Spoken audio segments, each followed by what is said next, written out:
Well, there are a lot. There are rats, several rats just left. There's another one. Oh, there's another one, some big ones. Over here, they rent rooms to sleep in. All of these are brothels. Aren't these the photos they use on websites or at the entrances of the places? When it's time to choose girls, don't look. There we have the most famous, oldest and most touristy Buddhist temple in all of Tokyo and almost all of Japan. And here there's a small amusement park. In fact, it's the first amusement park in all of Japan as an amusement park. I think it has been operating since the 1950s, and here, on a terrace like this is so random. I don't know, do I have to censor this? I mean, what is this? There, what it says on the little altar is Burabo, Jinja. Jinja is a term for shrine, but Burabo comes from Bura, from brasiere, from bra. Bravo from boy. So what we have here is supposed to be a bra boy. And don't ask me what the music says, because I don't understand any of it. I mean, and on the altar there's a great giant wooden onion, of course. A giant 5 yen coin which doesn't fit in the donation box. Green onions, what? 20? Second floor, a meeting room, there's absolutely nothing. And another one over there and on the terrace. Voila, there it is. Here there are normal attractions for kids. The place is very, very small, maybe 100 square meters, it's nice. But honestly, most of the attractions are for really little kids. Here, for example, there's this sumo show in Asakusa, but next to it we have this place called Rokusa, which this was. It's one of the oldest strip clubs in Tokyo. Well, actually, I don't know how old it is, but the thing is, I know it's been here for a long time, because this place, it even appeared in a series that I really liked, which I recommended years ago, which is the series The Naked Director on Netflix, where adult film actresses, sometimes they would come and do shows at this place, and the place is still there. Entry is 6,000 yen, about $40, but girls pay 1,000 yen less. And it seems like they have rounds, maybe the shows repeat or something like that. You might see this as something super traditional and all that, very nice. But actually what we have here is the one on the right, an ancient courtesan.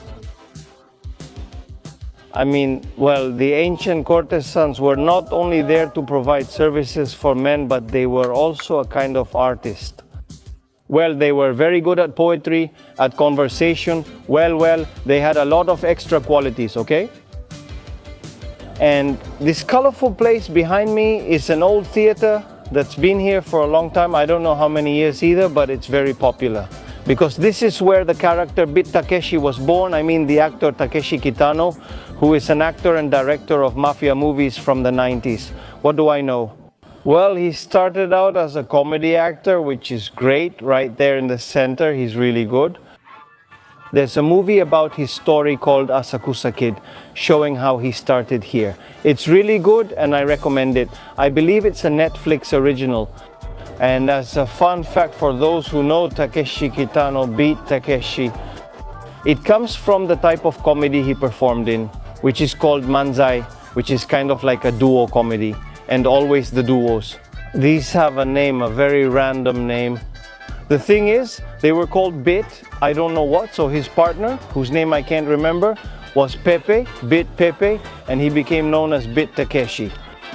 This is one of my favorite paintings ever. It's the famous Great Wave of Kanagawa by Katsushika Hokusai. Basically, it's the most famous painting from all of the art of the ancient Edo era of Japan. A combination with Godzilla, I like it, that's cool. Because they also put it on the back of the 1,000 yen bill, which is this one, the bill that came out last year. And it has the same waves. Honestly, I was really happy that they chose this artwork because it's a piece that I personally like a lot. It belongs to a collection called 36, Views of Mount Fuji, which was made by this famous 19th century artist. And it's nice because Mount Fuji is like the protagonist, but it's both small and big. There are the waves, which look like they have the shape of a mouth or even a claw with arms. Are they going to eat the crew of the little boat? But anyway, in this case, Godzilla won, and that's good. In the case of the 1000 yen bills, well, like I said, this bill came out less than a year ago, and this is the previous bill, but in both cases, it's the 1000 yen bill. They are bacteriologists who contributed a lot to science, and then on the 5000 yen bill in this case. She's a writer from the Meiji era, that is from the late 19th century, and she was the founder of one of the first universities for women. The 10,000 yen bill, which is the largest one, in other words, there are only 3 bills in Japan. This is the largest bill of all. He was a philosopher and educator, and he founded Keio University, which is one of the most prestigious universities in Japan. And this one was, I don't remember very well, he was an industrialist or something like that, like he was called the father of Japanese capitalism. I mean, he was a person who contributed a lot to everything related to the economy after World War II. But is it crazy? In Japan, very few times did they become politicians. I think they became some of the first prime ministers of Japan. They were from the late 19th century, and one was a samurai. Just an interesting fact. And about 700 meters from the center of Asakusa, we found this temple, which I love because it has references to the neighborhood we're going to now. What you see here is called Yoshiwara, and Yoshiwara it's one of the oldest adult entertainment districts in Japan and one of the largest. Also, the fact is that I love this neighborhood, looking at the map of the area, because you can't really appreciate it very well. But everything around it, you see this is a well-made square, everything around the neighborhood is like a ditch, like a river. I mean, made by the people, because it was an area where there was a lot of enslavement of courtesans. And the truth is that it was so they wouldn't escape from the neighborhood. You could only leave through the entrance on this side, which is the north side. Nowadays, there's another exit on the south side. The ditch around it doesn't exist anymore. And look at this, for example, when we arrived at this temple, I looked and said, I observed carefully. And would this girl represent a courtesan? And it's recognizable, like that kind of kimono bow. Instead of having it in the back, she has it in the front, which was very common for courtesans. And here you can barely see anything. But here, for example, there are drawings of ukiyo-e, ancient Japanese art that depicts scenes from tea houses or courtesan houses. Last week I went by the Hokusai Museum, the one with the Great Wave of Kanagawa, and I saw a piece that said it was Yoshiwara, like a representation of what the tea houses were like back then. And also Hokusai, this famous artist, did a lot as well. Shunga is the name for what would be ukiyo-e, that is Japanese illustration art, but erotic.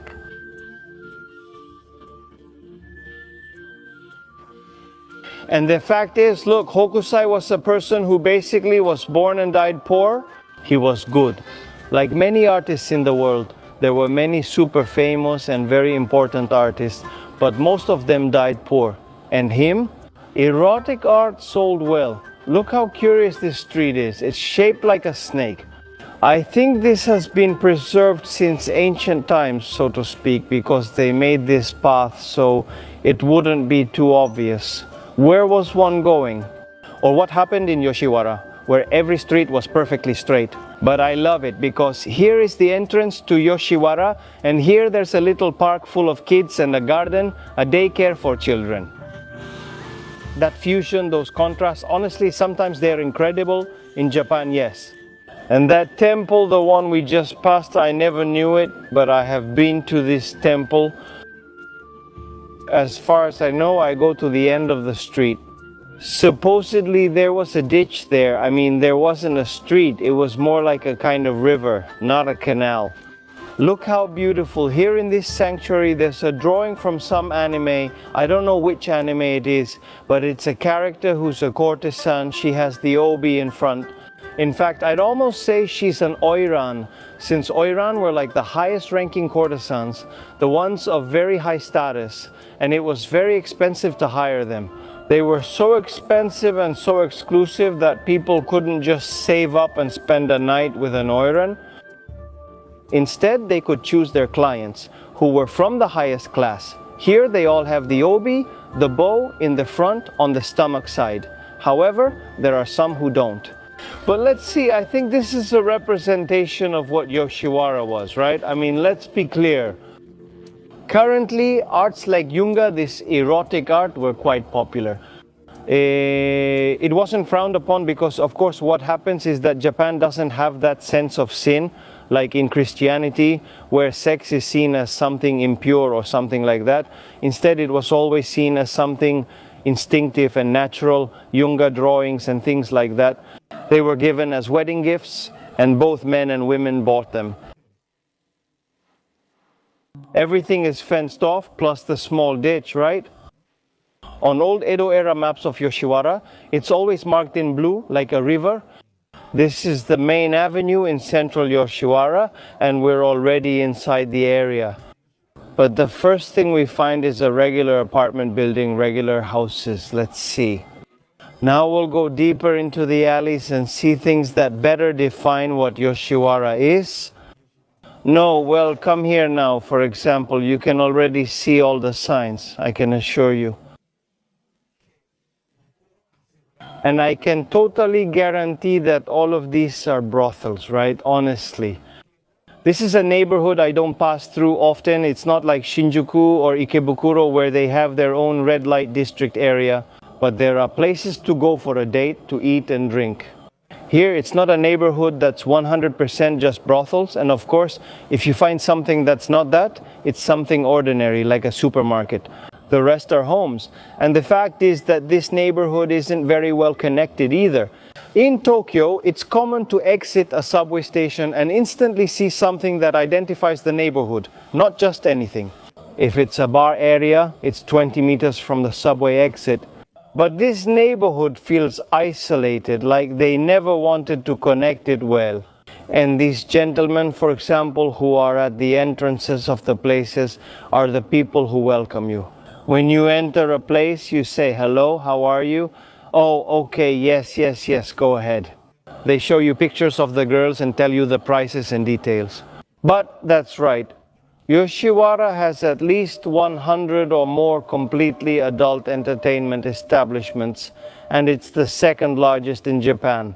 Just so you know, it's not the biggest of all, but rather the biggest of all. It's in Hokkaido, which is said to have more than 200 establishments. The ones here are supposed to be all soaplands, but none of them actually say it, right? Normally neighborhoods, look, there you have it, and forerunners, work homes, so well, if you walk, you might get to see them. No one can guarantee that it's a place of good quality, because being the oldest neighborhood of this kind doesn't mean it's the best. I don't know. And this street, for example, is one of the edges of the neighborhood. And here it's supposed to be one of those places where they had ditches. No, that's good. There are more local places here now. It's packed. What happened to this old place? What happened with how old I was talking about before? And I say, but what happened to this place? In World War II, and also after the war, prostitution was abolished.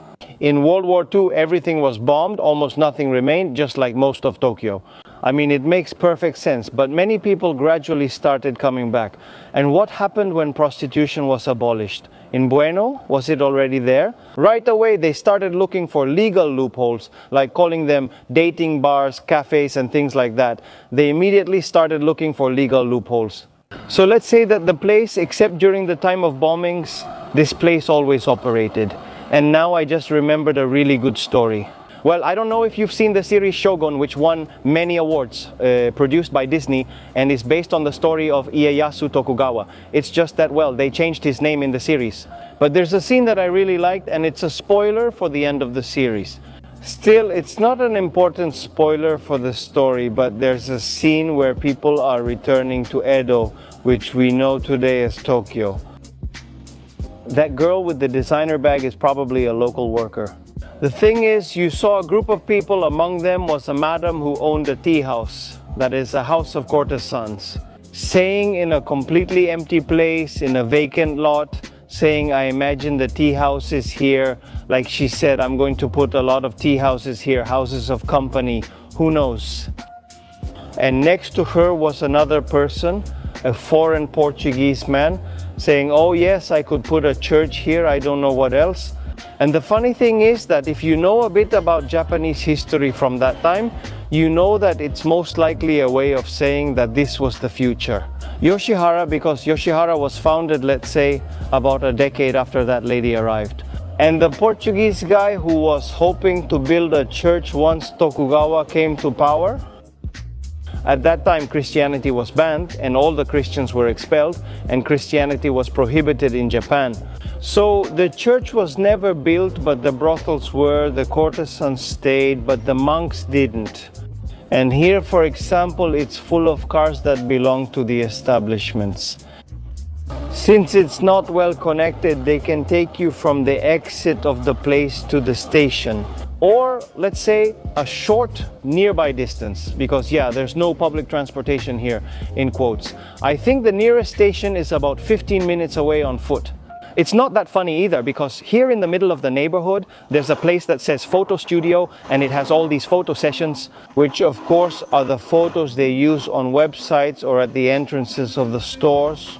When it's time to choose girls, I mean, normally when you want to say, okay, I want to go to a sopla or something like that, you look at the website and see photos that are not only good, the photos flatter the girls a lot and are heavily edited.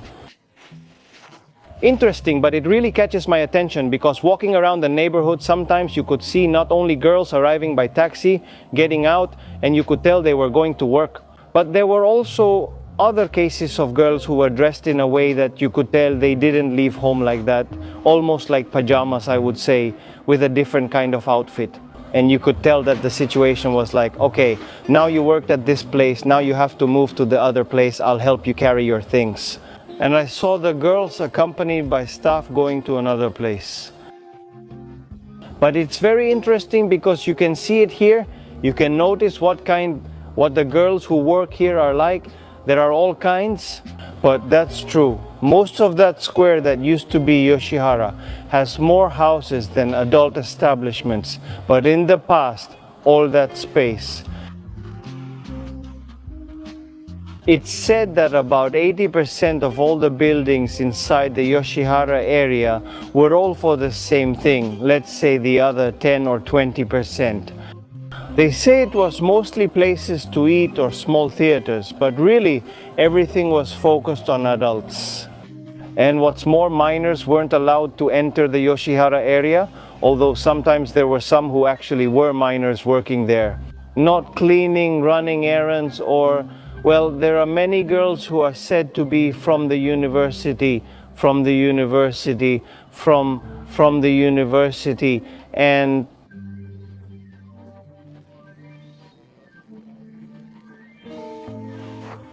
restaurant. I didn't have any quick ones. No, I didn't have any sandal. I didn't have any. From those of Yoshiwara, because here it has the sign that says Fujihara, daimon or not. Daimon, not omon, which means great gate, which is supposed to be where the main entrance was. Look, the man is taking pictures of the entrance like he's here as a tourist and knows what he's looking for.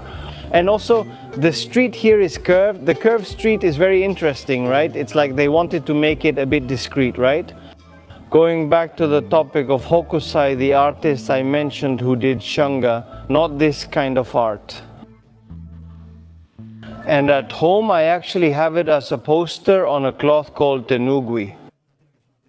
One is the Great Wave of Kanagawa with Godzilla, like we just saw, and on the other is one of the most recognized Shunga works in history, which is also by Hokusai. Internationally, it's known as the Dream of the Fisherman's Wife. I like it because it mixes eroticism with what would be tentacles, and that's something that really stuck in pop culture. Afterwards, I mean, it doesn't have a direct connection, the reason, but let's see. It was part of the inspiration for the people who created erotic anime with tentacles. Because precisely since adult films had to be completely censored, even animated drawings like anime, the subject of tentacles could be seen as something sensual, and a tentacle doesn't need to be censored. Because it's not a body part or anything. I really like that piece, and I also have it hanging in my room.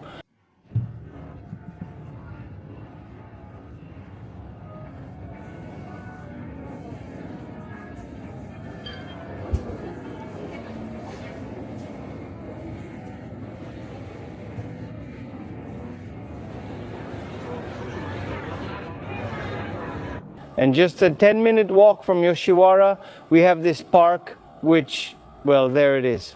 Thank you very much, it says. Several rats. There's another one over there. Oh, there's another one, some big ones. Who?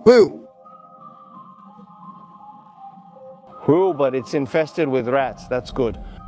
Here is the Sanya area, which would be an area for homeless people, right? And this is a park where many people come to camp. But anyway, these blue tarps you see are basically little houses. The bathroom smells much better than many non-Japanese bathrooms I've known.